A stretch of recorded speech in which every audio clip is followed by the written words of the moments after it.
नमस्कार। आचार्य वाणी देख रहे सभी महानुभावों का मेरा पंडित गौरव आचार्य का हार्दिक अभिनंदन। दोस्तों, ज्योतिष और जीवन, इसका तालमेल बहुत ही प्रासंगिक है। हम चाहकर भी अपने जीवन में से ज्योतिष या ज्योतिष के ग्रहों को, नक्षत्रों को मिटा नहीं सकते, भुला नहीं सकते या अनदेखा नहीं कर सकते। शरीर में पंच महाभूतों का निवास है। इस पूरे ब्रह्मांड में भी उन्हीं पंच महाभूतों का निवास है। आप यूं कह लीजिए, ये पूरा ब्रह्मांड सृष्टि जिसमें मानव, पशु पक्षी, जीव जंतु, पेड़ पौधे सभी आते हैं, उसका संबंध पंच महाभूतों के साथ है। यदि इस ब्रह्मांड में से पंच महाभूतों में से एक भी महाभूत, एक भी तत्व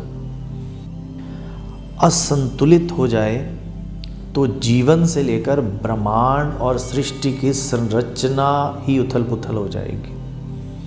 पंच महाभूत या पंच तत्व अग्नि, पृथ्वी, वायु, जल और आकाश, ये पंच महाभूतों से ही सृष्टि का उद्गमन या ये सृष्टि अस्तित्व में आई है।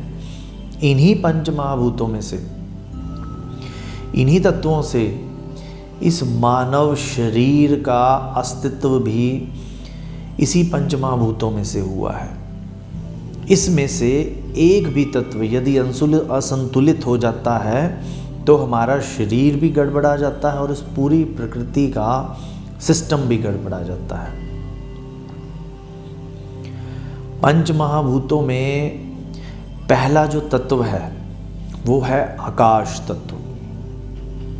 आकाश तत्व का जो स्वामी ग्रह है वो है गुरु ग्रह। गुरु ग्रह, गुरु ग्रह ही क्यों? गुरु ग्रह इसलिए क्योंकि जिस प्रकार ये आकाश विशाल और विशालतम है, जिस प्रकार ये आकाश सीमा रहित है, जिस प्रकार इस आकाश की कोई प्रारंभ और कोई अंत नहीं है, उसी प्रकार गुरु ज्ञान, समझ, विचार, इसका भी कोई प्रारंभ और अंत नहीं है, यानी इसकी भी कोई सीमा नहीं है। तो जो गुरु ग्रह है वो आकाश तत्व के साथ परिभाषित किया जाता है। आकाश तत्व का जो कारक है वो है शब्द। हम एक शब्द को कई पीढ़ियों तक याद रखते हैं। मसलन ओम का उच्चारण है, ओम शब्द है, इसकी जो ध्वनि है, इसका जो असर है, इसका जो इफेक्ट है वो आकाश की तरह विशाल है। पीढ़ियाँ दर पीढ़ियाँ निकल जाएंगी, सदियों के बाद सदियाँ बदल जाएंगी, युगों के बाद युग बदल जाएंगे, परंतु ये गुरु का ज्ञान और ये आकाश की गहराई इसी प्रकार अपनी सीमा को परिभाषित करते रहेंगे। तो आकाश तत्व हमारे विचारों के साथ, शरीर के साथ संबंध रखता है। मसलन हम यहाँ बैठे बैठे 2 मिनट में आंखें बंद करके अमेरिका, कनाडा, यूरोप कहीं की भी सैर कर सकते हैं। तो जिस प्रकार ये आकाश तत्व इस ब्रह्मांड में मौजूद है, उसी प्रकार ये आकाश तत्व हमारे शरीर में भी मौजूद है।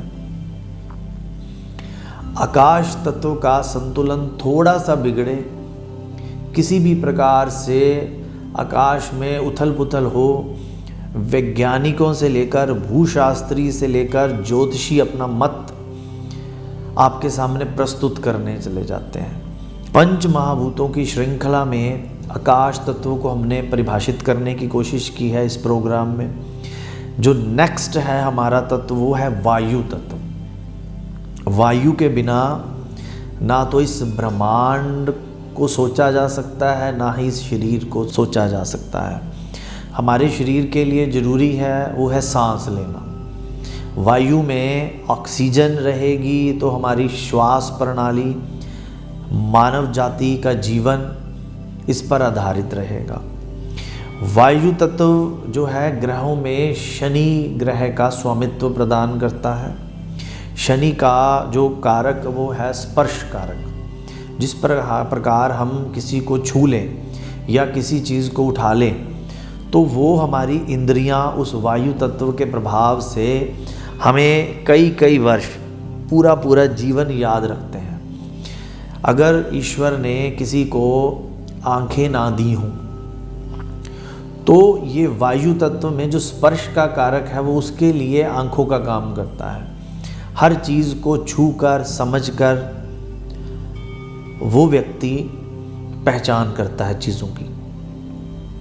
और वायु तत्व जो है वो हमारे शरीर के लिए भी बहुत ज़रूरी है, हमारे ब्रह्मांड के लिए भी बहुत ज़रूरी है। वायु तत्व का संतुलन थोड़ा सा अगर बिगड़ जाए, आंधी, तूफान और बहुत प्रकार की प्रलयकारी चीज़ें हमें देखने को मिल सकती हैं। और वायु तत्व का संतुलन ब्रह्मांड में अगर बिगड़ता है तो प्रलयकारी चीज़ें हैं, और वही वायु तत्व का संतुलन अगर मानव जीवन के शरीर में बिगड़ जाए तो गैस और भी किस प्रकार की दिक्कतों का सामना करना पड़ता है। तो इस प्रकार पंच महाभूतों में से जो वायु तत्व है उसका जो प्रभाव है ना ही इस शरीर के लिए बल्कि इस ब्रह्मांड के लिए और इस पूरी संरचना के लिए बहुत ज़रूरी है। हम ऑक्सीजन ग्रहण करते हैं, कार्बन डाइऑक्साइड छोड़ते हैं। कार्बन डाइऑक्साइड पौधे ग्रहण करते हैं, ऑक्सीजन छोड़ते हैं। ये जो वायु में ऑक्सीजन और कार्बन डाइऑक्साइड का जो तालमेल वायु तत्व के द्वारा बनाया जाता है वही इस मानव जाति के लिए, इस ब्रह्मांड के लिए बहुत ज़रूरी है। तो जिस प्रकार हमने आकाश तत्व और वायु तत्व की परिभाषा सिद्ध करने की कोशिश की है कि इन दोनों तत्वों का मानव जीवन पर, इस ब्रह्मांड के लिए और शरीर के लिए कितना ज़रूरी है, उसी प्रकार से जो अगला हमारा पंच महाभूतों में जो हमारा नेक्स्ट तत्व है वो है अग्नि तत्व।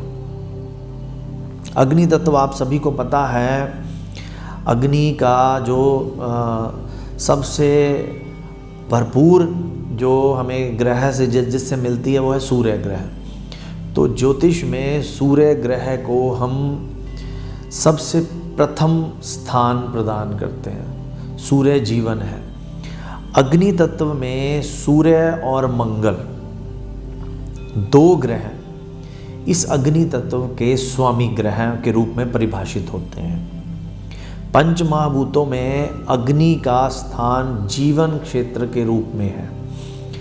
अग्नि है तो जीवन है। सूर्य से मिलने वाली अग्नि और शरीर में जो अग्नि तत्व का संचार जिसे हम 98.4 डिग्री के हिसाब से मानते हैं, अगर वो कूल और प्रतिकूल हो जाए या कम हो जाए या बढ़ जाए, शरीर थोड़ा सा ठंडा हो जाए या अत्यधिक गर्म हो जाए तो जीवन चलना मुश्किल हो जाता है।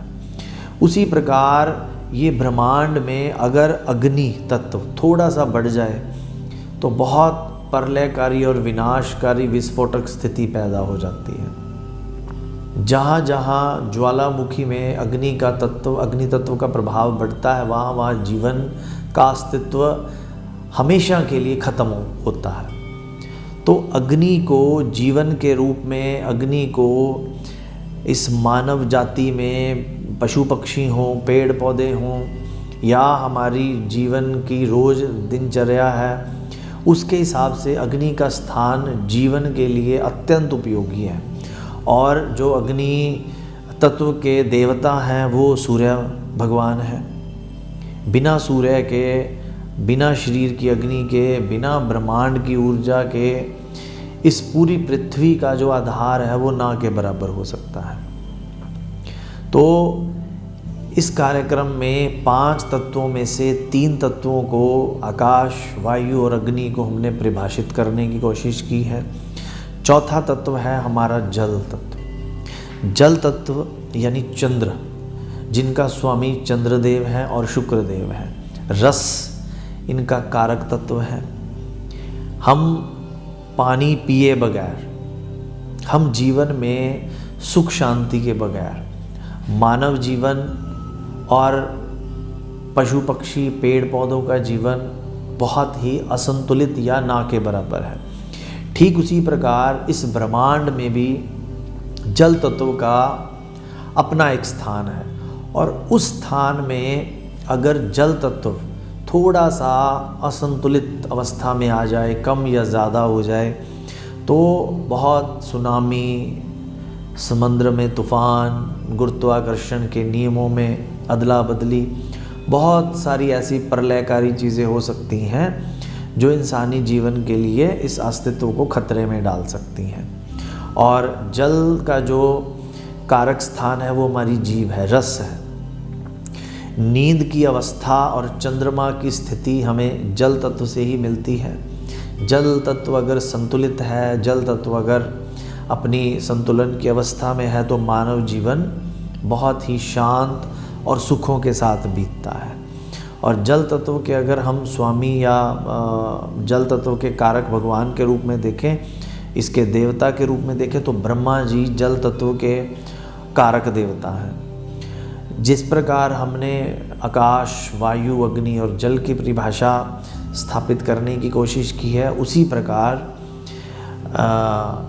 पृथ्वी तत्व जो है वो हमारे शरीर में हड्डियों का और मांस का कारक है। अगर इस पृथ्वी पर मिट्टी ना हो तो पेड़ पौधे, पशु पक्षी, इंसानी जीव की जो है अस्तित्व है वो खतरे में पड़ जाता है। इसी प्रकार इस ब्रह्मांड में अगर पृथ्वी ना हो तो सूर्य के इर्द गिर्द चक्कर लगाने के लिए और चंद्रमा को अपने इर्द गिर्द चक्कर लगाने के लिए जिस ग्रह की ज़रूरत है वो अगर थोड़ा सा असंतुलित हो जाए तो इस ब्रह्मांड की संरचना या इस ब्रह्मांड के अस्तित्व पर ही अपने सवाल खड़े हो जाएंगे।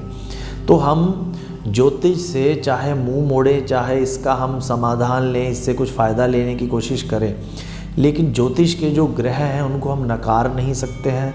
उन्हीं ग्रहों के जो तत्व हैं, अग्नि, पृथ्वी, वायु, जल और आकाश, इनसे भी इंसानी अस्तित्व का साक्षात्कार होता है। बिना इन्हीं तत्वों के इंसान का जीवन या इस पृथ्वी पर जीव, चाहे वो पशु पक्षियों के रूप में है, चाहे पौधों के रूप में है, ना के बराबर ही होंगे। और एक ख़ास और इम्पॉर्टेंट बात जो आपको मैं बताना चाहता हूँ, एक शब्द जिससे हमारा जीवन चलता है वो है भगवान। भगवान शब्द की जिसने भी संरचना की है, जिसने भी ये शब्द बनाया है, उसके मन और मस्तिष्क में केवल ये पांचों पंच महाभूत, पंच तत्वों का आभास रहा होगा, तभी इस शब्द की इजाद या इस शब्द को अस्तित्व में लाया गया। भगवान का पहला अक्षर भ से भूमि, भूमि यानी पृथ्वी तत्व। भगवान का दूसरा शब्द ग से गगन, गगन यानी आकाश तत्व। भगवान में तीसरा शब्द अ, पहला शब्द भ, दूसरा ग, तीसरा अ, भगवा, भ ग और तीसरा शब्द व। पहला शब्द भ से भूमि, दूसरा शब्द ग से आकाश गगन, तीसरा शब्द व से वायु, चौथा शब्द अ से अग्नि और पांचवा शब्द न से नीर। तो भगवान इन्हीं पांचों तत्वों में अपने आप का स्वरूप बनाकर बैठे हैं। इन्हीं पांचों तत्वों से हमारा जीवन चलता है। इन्हीं पांचों तत्वों से संबंधित ग्रह ज्योतिष के अनुसार आपके शरीर को, मस्तिष्क को, मन को संतुलन प्रदान करते हैं। जैसे ब्रह्मांड में इन तत्वों से संतुलन चलता है, वैसे ही इस शरीर में इन तत्वों से संतुलन चलता है। और इन तत्वों को संतुलित या असंतुलित करने के लिए हमें ग्रहों को संतुलित या असंतुलित करना पड़ता है। जिस भी व्यक्ति के ग्रह अनुकूल हैं उन्हें ये पांचों तत्वों का भरपूर लाभ मिलता है, और जिसके इन तत्वों में असंतुलन है उन्हें जीवन में बहुत सारे कष्ट और कठिनाइयाँ झेलनी पड़ती हैं। तो हमारा ये प्रयास था कि आप ज्योतिष की गहराइयाँ समझ सकें, और ज्योतिष के माध्यम से अगर किसी भी प्रकार का लाभ आप लेना चाहते हैं, हमसे मिलना चाहते हैं, तो नीचे दिए गए नंबरों पर संपर्क कर सकते हैं। हमारी वेबसाइट www.acharyastrologer.com पर संपर्क करके हमारी लोकेशन, एड्रेस, फ़ोन नंबर्स सब कुछ प्राप्त किया जा सकता है। आप सभी के जीवन में मंगल कामनाएं उठें, कष्ट और परेशानियों से आपको मुक्ति मिले, इन्हीं शुभ कामनाओं के साथ आज के इस कार्यक्रम से आज्ञा चाहते हैं। नमस्कार।